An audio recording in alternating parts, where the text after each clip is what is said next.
Hola, hoy les quiero traer una nueva reflexión que está basada en el libro de los Hechos 4, versículo 13, y vamos a leer ahí que dice: Entonces, viendo el denuedo de Pedro y de Juan, y sabiendo que eran hombres sin letra y del vulgo, se maravillaban y les reconocían que habían estado con Jesús. Y ese es el tema de hoy, que habían estado con Jesús. No sé si tú a lo mejor has hecho algo en tu vida que realmente la gente vea que tú has estado con Jesús.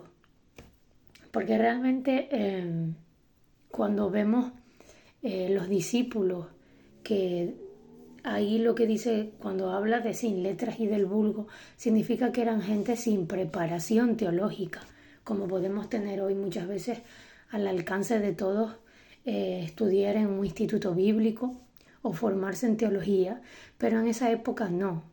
Entonces, evidentemente, cuando ellos veían la capacidad que ellos tenían, o bueno, más que la capacidad, la manera en la que ellos se expresaban, porque eran gente que no habían estudiado, podemos ver que eso también era una muestra de que ellos se parecían con Jesús. Por eso, básicamente, en todas las versiones que he leído me he encontrado esta palabra que me llamó la atención, que habían estado con Jesús. Entonces, muchas veces, y lo vemos cuando cogen a actores en películas, en teatro, lo que sea, que a veces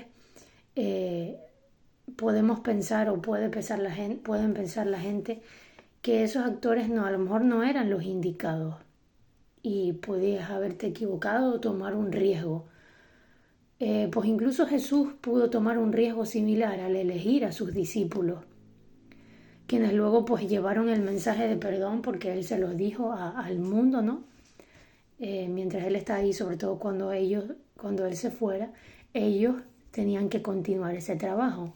Entonces, cuando los líderes religiosos los arrestan, vemos ahí y los interrogan, básicamente surge este versículo que acabo de leer, que viendo el denuedo que tenían, la manera en la que ellos se expresaban, tanto de Pedro como de Juan, eran hombres sin letras y pues se maravillaban, ¿no? Como decíamos antes.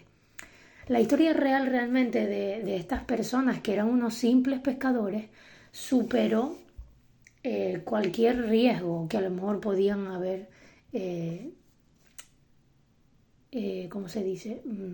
Haberle hecho reclamar a Jesús por escoger a estos discípulos. Recordemos que los discípulos eran niños, básicamente, menos Pedro, que era el único que tenía mujer. Pero la mayoría todos tenían entre, no sé si 12, 16 años, dicen los estudios, los eruditos que estudian la Biblia.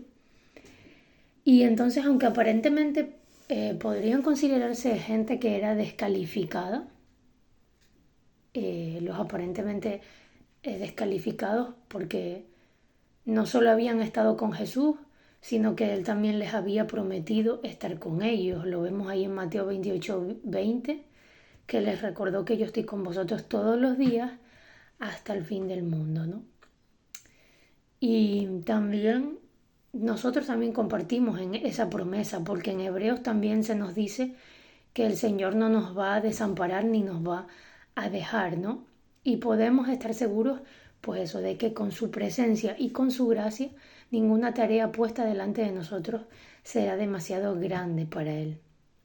Así que no sé qué situación estás pasando, pero pídele a Jesús ahora mismo que te ayude a depender de Él siempre, en cada circunstancia, en cada situación. No sé cómo has reaccionado en tu vida al sentirte abrumado por alguna situación que hayas podido estar pasando o que estás pasando, o que incluso cómo podrías invitar a Jesús a ayudarte durante estos momentos difíciles que estás pasando. Pues realmente aférrate a Él, busca de Él, porque así es como la gente va a reconocer que tú has estado con Jesús, pasando tiempo con Él, dependiendo de Él. Independientemente de la situación que pases, que todos hemos pasado por situaciones muy graves, pero ustedes imagínense la situación de los discípulos que los dejaron solos. Jesús se fue y ellos tenían que continuar. con esa predicación de la palabra.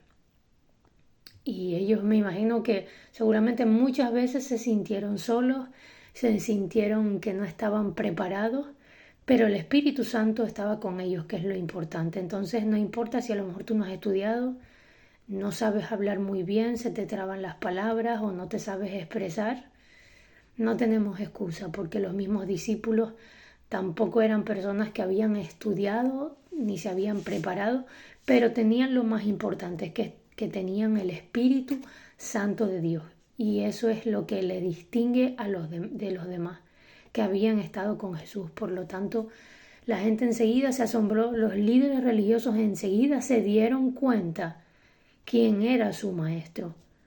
Porque alguien realmente que pega un cambio tan drástico de una vida que llevaba ahora a ser de otra manera diferente, la gente se pregunta que realmente ha habido un cambio en ti y se tiene que preguntar por qué y a lo que se ha debido ese cambio, y ese cambio tiene que ser Jesús y tiene que mostrarse a Jesús en ese cambio, en esa vida, para que los demás también se puedan acercar a ti, para que los demás también puedan recibir ese mensaje y escuchar más que tus palabras, tu testimonio, tus acciones que estás dando debido a ese cambio por pasar tiempo con Jesús, por tener el Espíritu Santo de Dios y sobre todo vivir una vida conforme al agrado de Él, conforme a su voluntad. Así que te dejo esto por aquí, espero que te haya gustado y nos vemos en una próxima reflexión. Dios te bendiga.